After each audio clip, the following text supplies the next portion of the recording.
Assalamualaikum warahmatullahi wabarakatuh. Halo semuanya.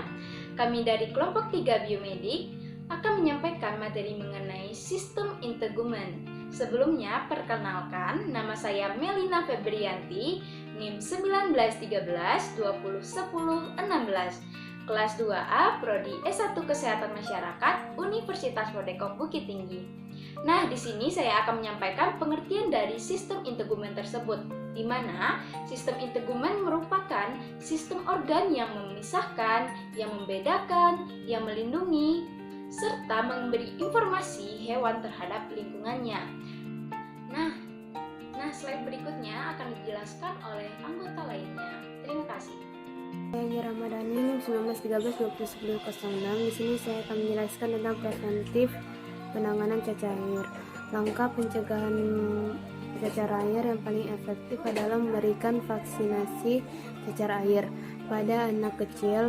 Penyuntikan pertama cacar air dilakukan pada usia 12 sampai 15 bulan dan penyuntikan lanjutannya pada anak pada usia 2 sampai 4 tahun.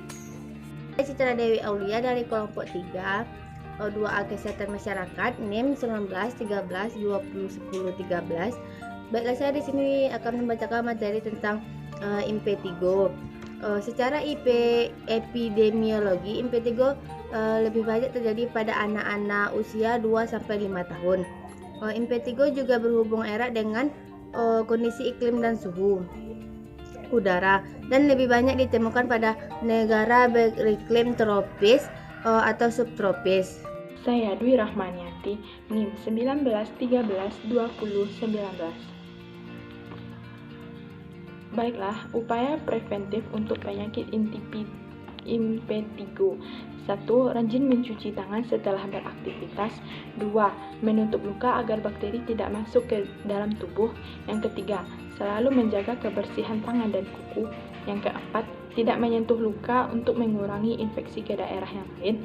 Yang keempat, membersihkan benda-benda yang selalu dipegang. Yang kelima, menghindari berbagai penggunaan peralatan makan, handuk, dan pakaian dengan penderita impetigo. Yang keenam, mengganti spray, handuk, atau pakaian secara teratur. Saya Imelda, NIM 1913 20 10 28.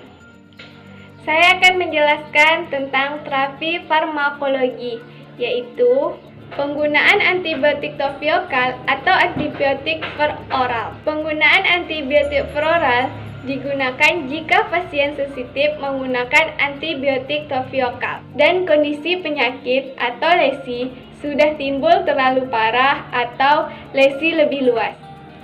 Antibiotik yang dapat digunakan yaitu muflosin atau asam foksida.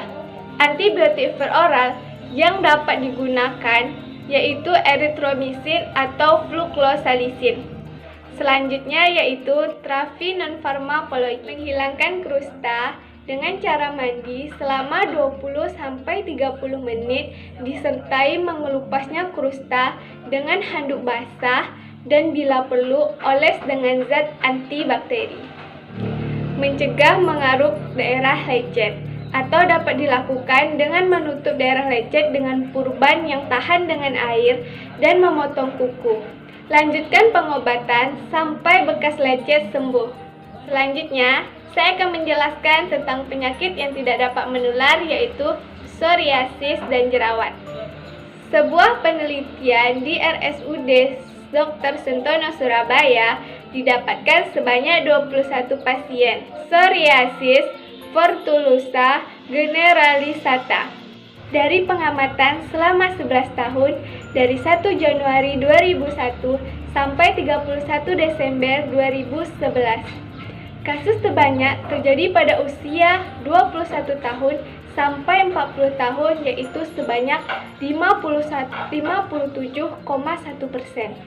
Dengan pasien perempuan lebih banyak daripada pasien laki-laki. Psoriasis yang pertama, mengurangi stres. Yang kedua, menghindari beberapa jenis obat. Yang ketiga, menghindari cedera pada kulit. Yang keempat, hindari infeksi.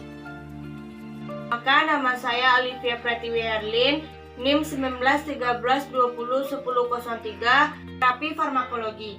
Terapi farmakologi ini adalah suatu krimenik monoklonal antibodi yang secara langsung melawan TNF negatif A. Yang kedua, dosis 5 atau 10 mg per kilogram dalam seminggu. Seminggu sama dengan 0,2 dan 6. S ini dapat menyebabkan sakit kepala, demam, diare, dan hipersensitivitas. Yang keempat, tidak menyebabkan toksisitas pada organ darah, enzim hati, dan fungsi ginjal. Kita masuk ke materi yang kedua, yaitu terapi non-farmakologi. Terapi non-farmakologi ini terdiri atas 3, yaitu yang pertama, emollient merupakan terapi yang pertama yang umumnya digunakan pada penderita psoriasis. Yang kedua, Binioterapi merupakan metode terapi dengan merendam tubuh dalam air garam di bawah paparan sinar matahari. Yang ketiga, fototerapi adalah metode terapi yang memakai sinar UVA dan UVB. Jerawat. Acne vulgaris atau yang biasa kita sebut dengan jerawat merupakan sering kita anggap sebagai kelainan pada kulit yang bisa terjadi karena faktor fisiologis di dalam tubuh. Jerawat bisa timbul karena adanya faktor perkembangan dan pertumbuhan yang terjadi di dalam tubuh. Faktor lain yang bisa menyebabkan terjadinya jerawat pada wajah adalah kurangnya menjaga kebersihan pada wajah atau daerah tertentu sehingga dapat menimbulkan jerawat. Preventif jerawat. Yang pertama, membersihkan rias wajah sebelum tidur. Yang kedua, mencuci muka 2 kali sehari dengan pembersih wajah bebas minyak. Yang ketiga, mengelola stres dengan baik. Yang keempat, menghindari penggunaan pakaian yang terlalu ketat, menghindari produk kosmetik yang mengandung minyak. Terus menjaga kebersihan tubuh dengan selalu mandi setelah beraktivitas. Selanjutnya saya akan membacakan materi tentang terapi farmakologi. Terapi farmakologi adalah pengobatan jerawat dapat dilakukan dengan memberikan obat topikal, obat sistematik, bedah kulit atau kombinasi dari cara tersebut. Yang kedua, obat bebas untuk jerawat terdapat dalam bentuk sediaan topikal atau luar berupa salep, krim, lotion, gel, dan sabun. Sebelum penggunaan obat jerawat, kulit dibersihkan dahulu. Sebaiknya penggunaan dilakukan sesudah mandi.